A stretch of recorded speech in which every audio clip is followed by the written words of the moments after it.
Ever wondered where planes go to die? This is a question that might have crossed your mind as you marveled at the giants of the sky. Well, the answer to that question started to take shape with the end of World War II. But to fully understand this, let's take a step back in time. The Second World War was a period of rapid technological advancement, especially in the field of aviation. Aircraft were being produced at an unprecedented rate.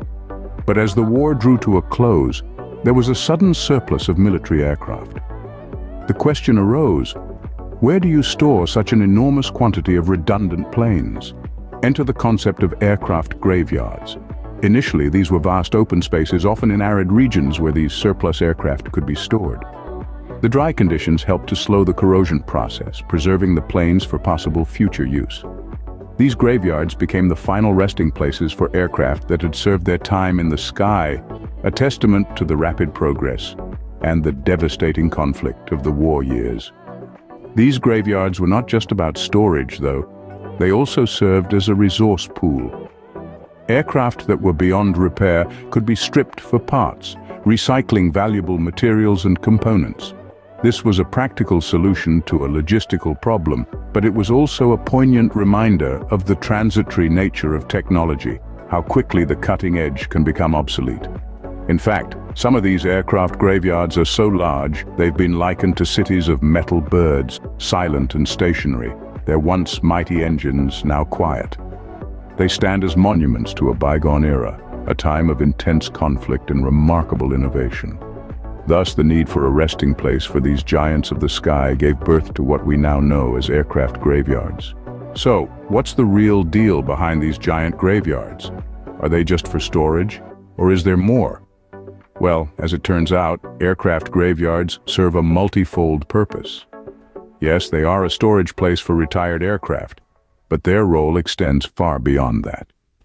These graveyards are not just a final resting place for aging planes, but rather they are bustling hubs of activity, where valuable parts and materials are reclaimed and given a new lease on life. Imagine an old plane that has served its time flying thousands of miles across the globe. It's no longer deemed fit to fly, but that doesn't mean it's useless. Its parts, from the engines to the landing gear, from the cockpit instruments to the seats, all have potential value. In an aircraft graveyard, these parts are meticulously stripped and checked for usability.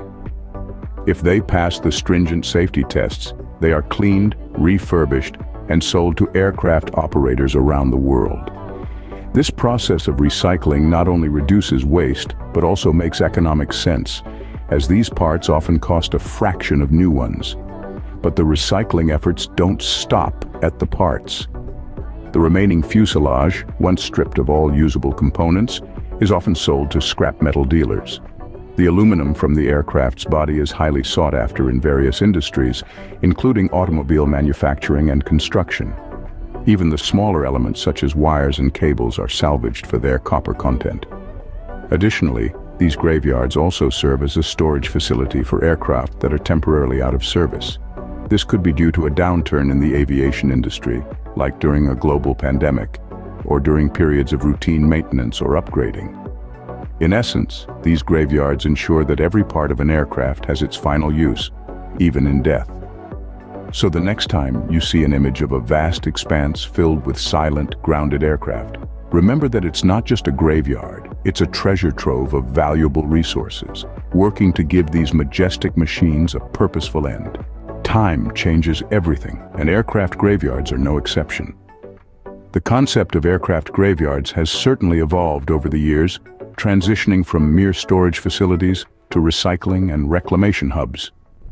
In the early days post-World War II, these graveyards were primarily designed for storing surplus aircraft. The arid desert environment was perfect for preserving these metal birds, with its low humidity reducing the risk of corrosion. The graveyards were seen as time capsules, holding on to these retired aircraft until they were either called back into service or eventually dismantled. However, as we moved into the latter half of the 20th century, the focus started shifting. With the growing realization of the value locked within these retired aircraft, the graveyards began to morph into recycling centers. The aircraft, once symbols of obsolescence, were now viewed as treasure troves of reusable parts. Engines, avionics, even the aluminum skin of the aircraft were harvested, refurbished, and put back into the aviation supply chain. Then, as we entered the new millennium, fueled by advancements in technology and an increased focus on sustainability, the aircraft graveyards evolved once again. They were no longer just recycling centers, but had become sophisticated reclamation hubs. Beyond just recycling, the graveyards now also focused on the safe disposal of the non-reusable parts. The aircraft was stripped down to their bare bones, with every piece either recycled or safely disposed of, ensuring minimal environmental impact. Today, the aircraft graveyards stand as a testament to the evolution of the aviation industry. They reflect the industry's journey from creating surplus aircraft to realizing the value of recycling, and finally, to acknowledging the importance of environmentally friendly practices. Just like the aircraft they house, these graveyards too have evolved, adapting to the changing times and technologies. They are no longer mere resting places for retired aircraft, but are integral parts of an industry that is constantly striving for sustainability and efficiency. Now, let's turn our attention to the Davis-Monthan Air Force Base, a graveyard unlike any other. Situated in the heart of Arizona, this vast expanse is more than just a final resting place for planes. It's a testament to the evolution of aviation, a museum of sorts, where stories of past flights whisper in the desert breeze. Davis-Monthan Air Force Base is one of the largest and most renowned aircraft graveyards in the world.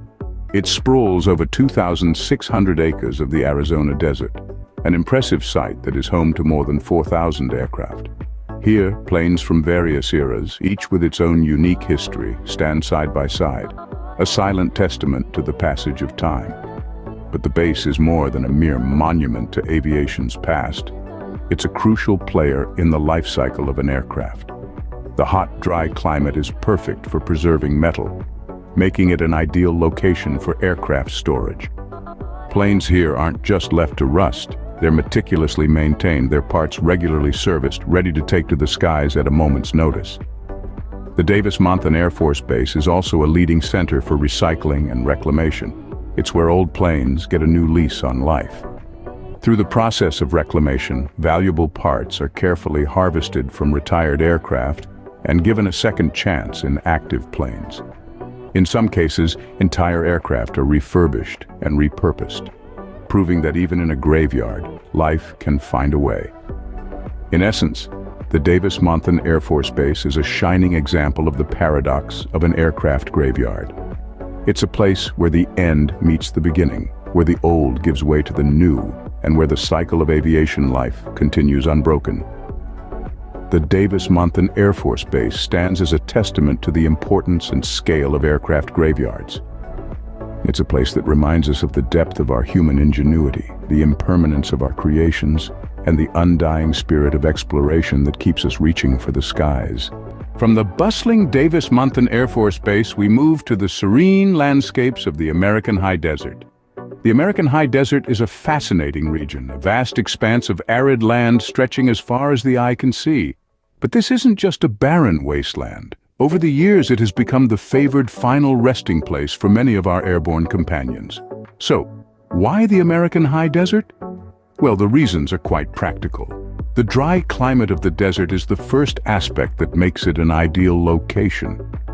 Rust and corrosion, the relentless enemies of metal, are significantly less aggressive here. This allows for the preservation of the aircraft, whether they're waiting to be recycled, repurposed, or just resting in peace. The desert is also blessed with large open spaces, a key requirement for an aircraft graveyard. These wide open areas allow for easy storage and movement of the aircraft. Imagine the sight of a massive Boeing 747 or a stealthy B-2 Spirit, parked side by side in the middle of nowhere. It's an unusual but awe-inspiring sight. The American High Desert's role isn't limited to just providing space and the right weather. It also serves as a museum of sorts, preserving aviation history. Many aircraft that have played significant roles in history find their final resting place here. These include majestic commercial airliners that have ferried millions of passengers across the globe, as well as powerful military aircraft that have served in numerous conflicts. These silent sentinels of the sky, now grounded, serve as a poignant reminder of the passage of time. They've witnessed the rise and fall of empires, the joy of homecomings, and the sorrow of farewells. Each one has a story to tell, a story that lives on in the dry, quiet expanse of the American high desert. The American high desert, with its vast expanses and dry climate, provides the perfect resting place for these metal birds. So there you have it, the life after death for our skybound companions, a tale of storage, recycling, and reclamation. These aircraft graveyards aren't just a spectacle of dormant giants, but integral cogs in the aviation industry's machine. In this journey, we've traced the birth of these graveyards, highlighting their initial purpose as final resting places for retired aircraft. We've seen how, over time, they've evolved into complex ecosystems where planes not only come to rest, but also to be reborn. In essence, these graveyards are more than just a collection of metal carcasses. They are, in fact, cradles of rebirth, where old parts are given new life. Our visit to the Davis-Monthan Air Force Base allowed us to witness this process firsthand. We saw how this vast expanse of land in Arizona has become a sanctuary for retired military aircraft, preserving their legacy while also serving as a resource for spare parts. The American high desert, with its dry climate, has proven to be an ideal environment for these graveyards. Here, aircraft can be stored for years without significant corrosion, making them a valuable reserve for the aviation industry. But beyond their practical function, these graveyards also serve as a poignant reminder of the relentless march of technology. Each plane represents a chapter in aviation history, a story of human ingenuity and the relentless pursuit of progress. So, as we close this exploration, let's remember that these graveyards are not just a testament to the end of an aircraft's service, but also a symbol of rejuvenation and continuity in the aviation world. They are a testament to our ability to adapt, to repurpose, and to extract value even in the face of obsolescence. Thank you for watching, and if you haven't already, then please do subscribe to my channel.